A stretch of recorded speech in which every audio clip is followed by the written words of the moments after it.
আমি যদি বলি যে আমি যুক্তি দেই, আমি প্রশংসা করি আপনি খুব ভালো বস। তো স্যার আমি যদি জবাবে সন্তুষ্ট না হই, আপনি সন্তুষ্ট না হন,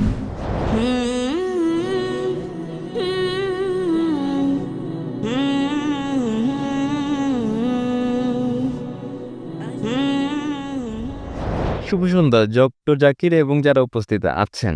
আমার কোনো কিছু বলার আগে আমি কেবল বলতে চাই, আমি যা জিজ্ঞেস করছি তাতে কাউকে অসম্মান করা আমার লক্ষ্য নয় এবং সবার কাছে আমি খুবই তরুণ, তাই কিছু বেঠিক বললে আমাকে ক্ষমা করবেন। আমার প্রশ্ন হচ্ছে, যতদূর আমি দেখেছি এবং জেনেছি, আমার চতুর্পাশে আমি দেখেছি ইসলাম প্রতিমা পূজায় বিশ্বাস করে না। তাই আমি জানতে চাই প্রতিমা পূজায় বিশ্বাস না করার কারণ কি? এটা আমার প্রথম প্রশ্ন। ভাই প্রশ্ন করলেন যে তার বিশ্বাস মতে ইসলাম প্রতিমা পূজায় বিশ্বাস করে না। কেন ইসলাম প্রতিমা পূজায় বিশ্বাস করে না? যে কারণে ইসলাম প্রতিমা পূজায় বিশ্বাস করে না তা হচ্ছে এটা নিষিদ্ধ। পয়েন্ট নাম্বার 1, আপনি ঈশ্বরের প্রতিমা বানাতে পারেন না। ঈশ্বরের প্রতিমা বানালেন আপনি ঈশ্বরকে অবমাননা করলেন। ধরেন আপনি প্রতিমা বানালেন এবং ধরেন প্রতিমাটা পড়ে গেল, প্রতিমাটার কি হলো? সেটা ভেঙে গেল।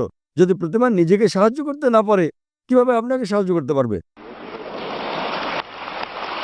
স্যার, কিন্তু এখানে আমার পয়েন্ট হচ্ছে, যদি ঈশ্বরের প্রতিমা থাকে সেটা আসল ঈশ্বর না হতে পারে যিনি বিরাজমান, কিন্তু এটি আমাকে তার প্রতি উপাসনায় সহায়তা করে, প্রার্থনায় মনোযোগ বাড়িয়ে দেয়। যদি এটা সাহায্য করে আসল প্রার্থনায় মনোযোগ বাড়াতে, আপনার কি ধারণা এটা কি ঠিক? ভাই বলছেন যে সে প্রতিমা যদি ঈশ্বরের প্রতি মনোনিবেশে সহায়তা করে সেটা কি তার জন্য ভালো নয়? কিন্তু ঈশ্বর যখন বলছেন আমার প্রতিমা বানিও না, তবুও কি আপনি বলবেন এটা স্রষ্টাকে মনোনিবেশে সাহায্য করে? এটা কি ঠিক না ভুল? যদি আপনি ঈশ্বরকে ভালোবাসেন তাহলে তাকে মান্য করবেন কিনা? যদি আপনি ঈশ্বরকে ভালোবাসেন তাকে মানতে হবে। ধরুন আপনি একটা কোম্পানিতে কাজ করেন এবং বস আপনাকে বলছেন যথাসময়ে অফিসে আসুন। আপনাকে ঠিক 10টায় আসতে হবে। আপনি বলবেন না, আমি যদি 11টায় আসি, আমি ঘুমাবো, আরো ফ্রেশ থাকবো, আমি 11টায় আসবো। সেটা কি ঠিক না ভুল? সেটা ভুল। এরপর কিছু লোক আসলো 10টায়, কেউ 11টায়, কেউ বা আবার আসলো 12টায়। না না, কিন্তু আপনি জানেন আমি ভালো কাজ করতে পারি। কেউ আসলো 1টায়, আবার কেউ আসলো 2টোর সময়। আপনার কি ধারণা কোম্পানিটি ভালো চলবে? না, আমি আমার বসকে খুব ভালোবাসি। বস বলছেন যথাসময়ে আসুন, টা মানে 10টা। যদি আপনি বসকে ভালো না বাসেন তাহলে আপনি দেরি করে আসতে পারেন আর রেজিস্টারে লিখে দিতে পারেন আমি ঠিক সময় এসেছি। এটা হচ্ছে প্রতারণা। তাই আল্লাহ স্পষ্ট করে বলে দিয়েছেন কোরআনে যে প্রতিমা পূজা করা নিষিদ্ধ। এটা এমনকি হিন্দু ধর্মগ্রন্থে উল্লেখ করা হয়েছে। সুস্পষ্ট করে বলা হয়েছে, আমি আগেও বলেছি, শ্বেতাসূত্র উপনিষদে আছে, অধ্যায় নম্বর 4 অনুচ্ছেদ নম্বর 19, যজুর্বেদ অধ্যায় নম্বর 32 অনুচ্ছেদ নম্বর 3, না তাস্য প্রতিমা আস্তি, মহান ঈশ্বরের কোনো প্রতিমা নেই, কোনো প্রতিচ্ছবি নেই, কোনো ফটোগ্রাফ নেই, কোনো চিত্র নেই, কোনো প্রতিকৃতি নেই, কোনো প্রতিমা নেই, কোনো ভাস্কর্য নেই, কোনো মূর্তি নেই। যখন ঈশ্বর বলছেন কোনো মূর্তি নেই, কোনো ভাস্কর্য নেই, আপনি বলছেন না না, মনোনিবেশ করতে আমার দেবতা দরকার। এ কথা কে বলেছেন? হিন্দু পণ্ডিতগণ। যখন আমি পণ্ডিতকে বলি যে এটা স্পষ্ট করে লেগেছে বেদে পূজা করা ভুল, তারা বলেন না না, প্রথম দিকে যখন আমি প্রাথমিক ধাপে থাকি, নিম্ন পর্যায়ে আমার প্রতিমা পূজা প্রয়োজন মনোযোগের জন্য। যখন আপনি উচ্চ স্তরে, উচ্চ সচেতনতার স্তরে পৌঁছান তখন আর প্রতিমা দরকার নেই। তাই আমি হিন্দু পণ্ডিতদের বলি, মুসলিমরা ইতোমধ্যে সচেতনতার উচ্চ স্তরে পৌঁছে গেছে। আহ, স্যার স্যার তবে যদি এটা আমাকে সাহায্য করে কোনোভাবে, তাহলে ঈশ্বর কেন বলবে এটা করো? কারণ আপনি ঈশ্বরকে হেয় করছেন।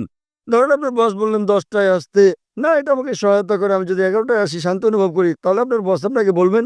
যদি আপনার সহায়ক হয় তাহলে কোম্পানি থেকে বেরিয়ে যান, অন্য কোম্পানিতে যোগ দেন, যেখানে কেউ আসে 10টায়, কেউ 11টায়, কেউ 12টায় আসে।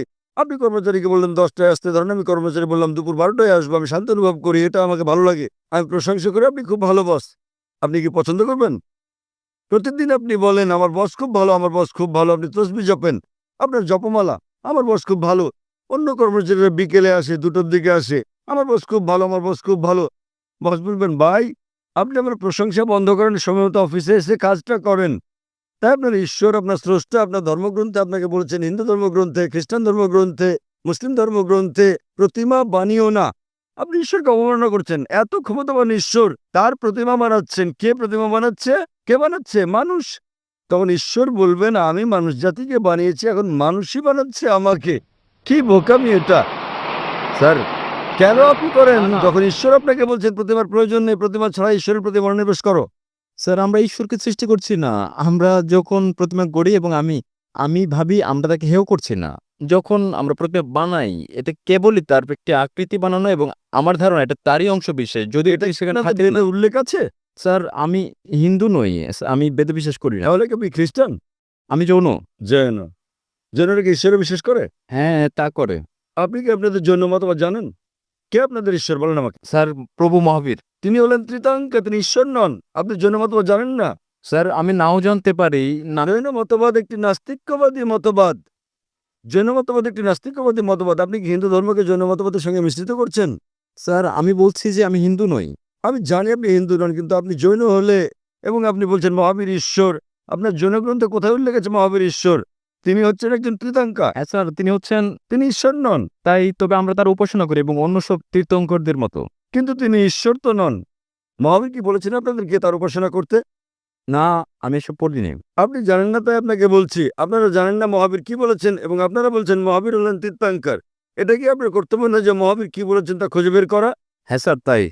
তাহলে আমি কি করবো? কারণ আপনি একজন অযৌক্তিক মানুষ। স্যার আমি কি, যখন আপনি কোনো কোম্পানিতে যোগদান করেন সেখানকার নিয়মকানুন মেনে চলেন না। জি স্যার। জৈনবাদ এক ধরনের নাস্তিক্যবাদ। তাই তারা সেখানে- বিশ্বাস করে যে যারা জীবন লাভ করে তাদের মৃত্যু জন্ম জন্ম মৃত্যু জন্ম মৃত্যু হয়। যদি আপনি চক্রমুক্ত হন, যখন আপনার কোনো ইতিবাচক নেতিবাচক দিক থাকে না, তখন আপনি লাভ করেন নির্বাণ। জৈনবাদ অনুসারে 24 জন মোক্ষ অর্জন করেছেন জি স্যার। এবং মহাবীর হচ্ছেন 24তম তীর্থাঙ্কর। জি স্যার। 24তম। স্যার। তিনি ঈশ্বর নন। স্যার। তার মানে আপনি আপনার মহাবীরকে চেনেন না, জৈনবাদ সম্পর্কে জানেন না। কিভাবে আমি আপনার সঙ্গে জৈনবাদ নিয়ে কথা বলি? স্যার আমি এখানে তা বলছি না স্যার। আমি যা জানতে চাই তা হচ্ছে যে প্রতিমা পূজা, স্যার যা আপনি বলছেন স্যার কোরআনে প্রতিমা পূজা ভুল একথা উল্লেখ করার কোরআনে কারণ উল্লেখ কি? আছে, বাইবেলে উল্লেখ আছে। না, এটা উল্লেখ আছে, কোরআনে উল্লেখ আছে, বাইবেলে উল্লেখ আছে, হিন্দু ধর্মগ্রন্থে যে প্রতিমা পূজা করা ভুল। তাহলে কোথা থেকে আপনি এই দর্শন পেয়েছেন? স্যার স্যার আমার বক্তব্য হচ্ছে, আমার পয়েন্ট হচ্ছে যে যেখানে আমরা ধরে নিচ্ছি যে যদি কোরআন হয় আসলে ঈশ্বর যা বলছেন তাহলে তার মানে মানে সেজন্যই প্রতিমা পূজা ভুল। আমি যদি বলি যে আমি যুক্তি দেই, হতে পারে তা একটি পয়েন্ট ছাড়া যুক্তি।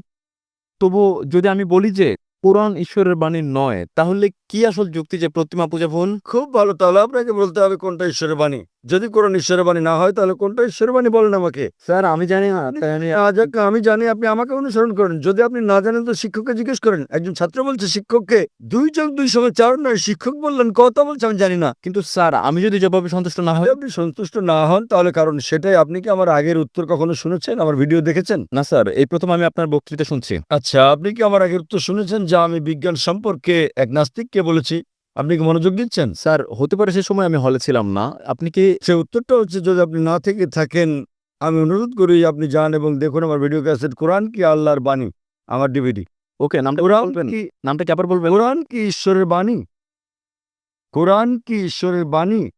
এবং ইনশাল্লাহ যদি আপনি মুক্ত মনে এটা দেখেন, আপনি ইনশাল্লাহ গ্রহণ করবেন যে কোরআন ঈশ্বরের বাণী এবং বিশ্বাস করবেন ঈশ্বর একজন, যার কোনো প্রতিমা নেই, এবং ইনশাল্লাহ আপনি এটা গ্রহণ করবেন। তাই যান এবং দেখেন ডিভিডিটা, এটা 4 ঘন্টার ডিভিডি। এবং ইনশাল্লাহ আপনার কোনো জিজ্ঞাসা থাকলে আপনি আমাকে লিখতে পারেন আমার ইমেলে zakir@irf.net।